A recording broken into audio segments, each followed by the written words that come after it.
fake ou pas. Bonjour, ou bonsoir plutôt. Une nouvelle vidéo fake ou pas. Pour ceux qui ne connaissent pas ma chaîne, la voici. C'est une chaîne où j'aime bien débunker tout ce qui est vidéo truquée. Avec une nouvelle série que j'ai créée il y a peu de temps qui s'appelle Fake ou pas, je me permets aussi de pointer les vidéos douteuses, même si on n'est pas sûr qu'elles le soient. Aujourd'hui, on va s'intéresser à deux équipes d'enquêteurs paranormaux, de chasseurs de fantômes, qui s'appellent, pour la première, DEP, d'où Enquête Paranormale, et pour la seconde, Spirit Experience. Pourquoi deux équipes sur une seule vidéo? Mais parce qu'elles ont signé ensemble une enquête commune qui s'appelle le Fort Militaire, l'épisode numéro 6. D'accord? Qu'elles ont fait ensemble. Or, dans cette vidéo du Fort Militaire que voici, il y a, aux alentours des 27 minutes 30, 28 minutes, un PVE, un gémissement, qui m'a beaucoup intrigué. Bien. Je vais vous faire écouter tout de suite. Je pense que le mieux, ce serait d'en prendre un gros caillou et de le lancer le plus fort possible.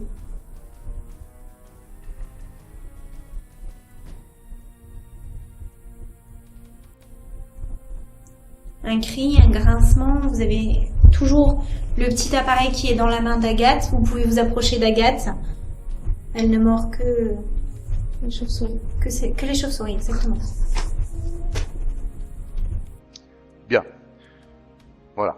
Vous avez peut-être entendu, juste après la phrase « Elle ne mord que les chauves-souris ». Pauvres chauves-souris d'ailleurs. Bon, on entend entre les deux pattes de cette demoiselle, dont je ne connais pas le prénom, qu'elle m'excuse, on entend un gémissement, un petit « ah ». Je vous laisserai écouter ça, que je vous fasse réécouter. Un petit gémissement. Bien. Je vais vous faire écouter ça en vous montrant une chose. Voici avec un petit outil très pratique qui me permet en temps réel de vous montrer le son de manière plus évidente. Ce qui m'a intrigué dans cette séquence, c'est que ce son n'est pas en stéréo mais en mono. Donc j'ai calibré ici cet outil qui s'appelle Broadline avec pour vous mettre en première ligne dans l'oscilloscope la voix de gauche de la vidéo d'origine. Ensuite la voix de droite de la vidéo d'origine toujours. Et pour la troisième ligne, vous avez la soustraction de la voix de gauche et de la voix de droite. D'accord? Ici, la même chose, mais sous forme de fréquence. Vous aurez la voix de gauche, la voix de droite, et la soustraction de la voix de gauche et de la voix de droite. D'accord? Et je vous ai aussi mis en arrière-plan, c'est en arrière-plan, le spectrogramme. Bien. Alors, écoutons voir ça. Que vous approchez d'Agathe. Elle ne mord que Les chauves-souris. que les chauves-souris, exactement.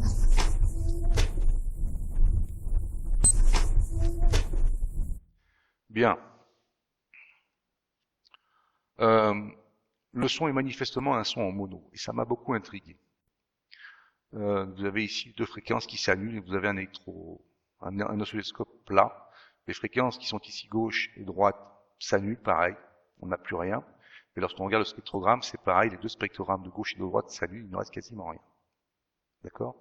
Et là, j'ai été très intrigué. Pourquoi? Parce que le matériel proposé pour cette enquête est un matériel qui normalement devrait permettre d'enregistrer en stéréo. Or, étant donné qu'il s'agissait de deux équipes, je me suis posé la question, savoir qu'est-ce qui s'était réellement passé. Je suis donc entré en contact avec l'un des deux qui s'appelle Maxence, de Tout Enquête Paranormale. Et je lui ai posé la question, je lui ai demandé de quoi exactement il retournait.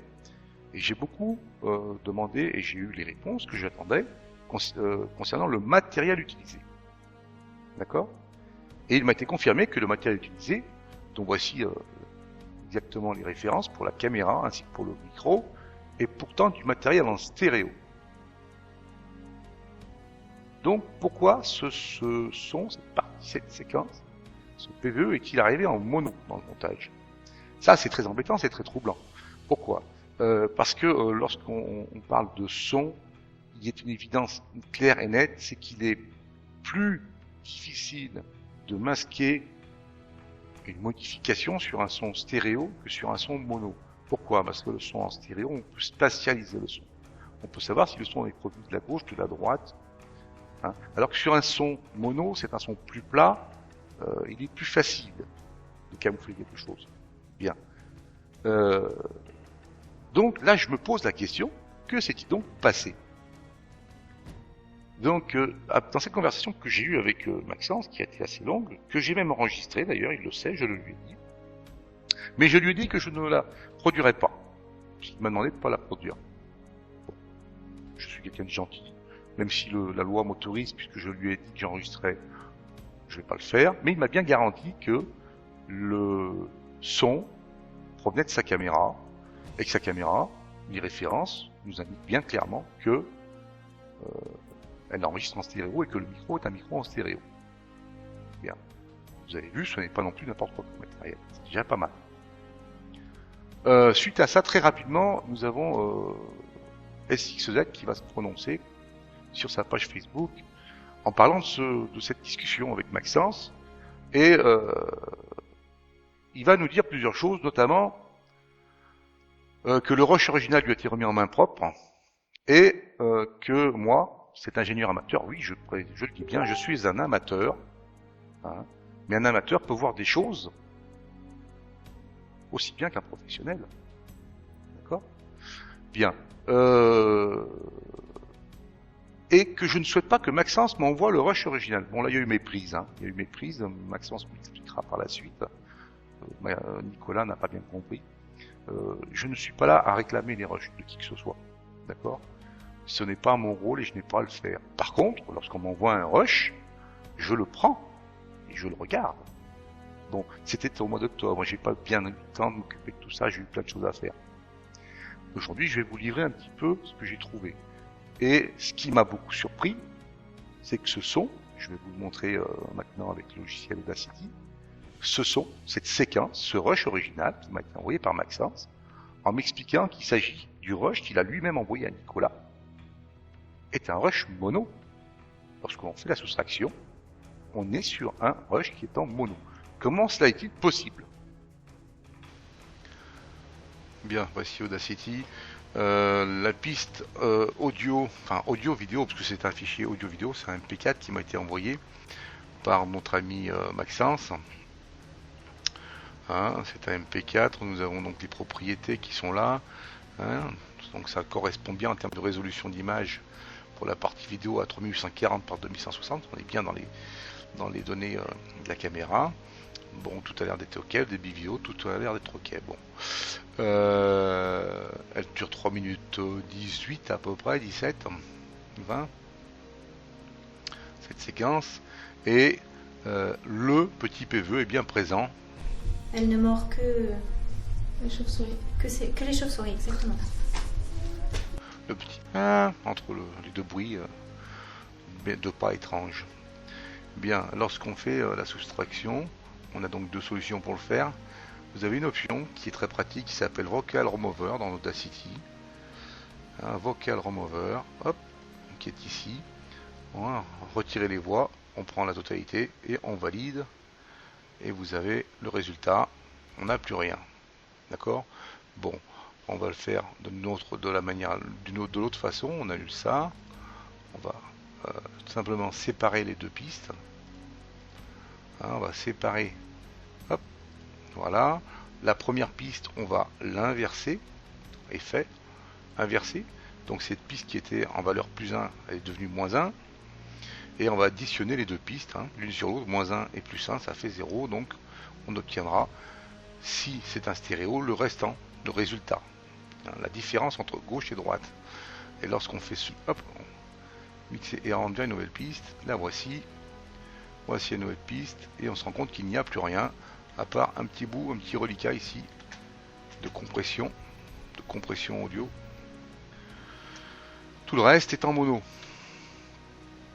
Tout le PVE, toute la séquence envoyée par Maxence est en mono, ce qui ne devrait pas être le cas. Je vous pose la question.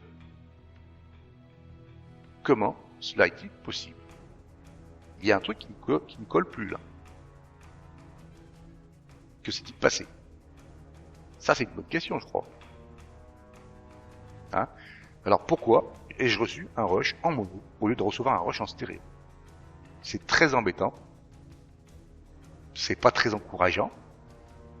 Hein? Du coup, ben moi je suis dans l'explicative et je pense que ça mérite qu'on pose la question fake ou pas. Bien sûr, dans le rush, ce petit gémissement est bien présent. Mais il ne devrait pas être en mono. Il devrait être en stéréo. Bien. Je vois aussi que, bien, que ce soit Spirit Experience ou DEP, Enquête Paranormale, ils aiment bien faire des lives. Moi, je suis tout à fait disposé d'en discuter avec eux en live. Il n'y a pas de problème. Voilà. Hein? Mais qu'on ne dise pas que je refuse de m'occuper, de regarder les rushs originaux. Non, je ne refuse pas. C'est que je n'ai pas simplement, moi, le droit de les réclamer. Quand je dis le droit, je parle d'éthique, je parle pas de droit légal. On s'en fout de ça. Ce n'est pas mon rôle, et puis c'est pas comme ça que ça marche. Hein. Voilà. Par contre, si on me les envoie, je les regarde. Il n'y a pas de problème là-dessus. Voilà. Bon, sur ce, je vous pose la question, qu'en pensez-vous? Fake ou pas? Hein? J'attends vos commentaires, et j'espère que vous serez nombreux à commenter cette vidéo et à me donner votre avis. Comment se peut-il qu'il y a un rush qui devrait être en stéréo soit en mono? Voilà les enfants, je vous dis merci de m'avoir écouté et à très très bientôt. Comme vous voyez, pour ceux qui me reprochent de ne m'occuper que des grosses chaînes, entre guillemets, chaînes, c'est pas vrai, là on est sur 2 petites chaînes pas très connues, 2 petits groupes d'enquêteurs pas très connus. Comme je vous le disais dans la dernière vidéo, des fakes on en trouve à tous les niveaux, à tous les étages, que ce soit du petit ou du gros, youtubeurs, grosses chaînes. C'est très embêtant tout ça. À très bientôt. Au revoir.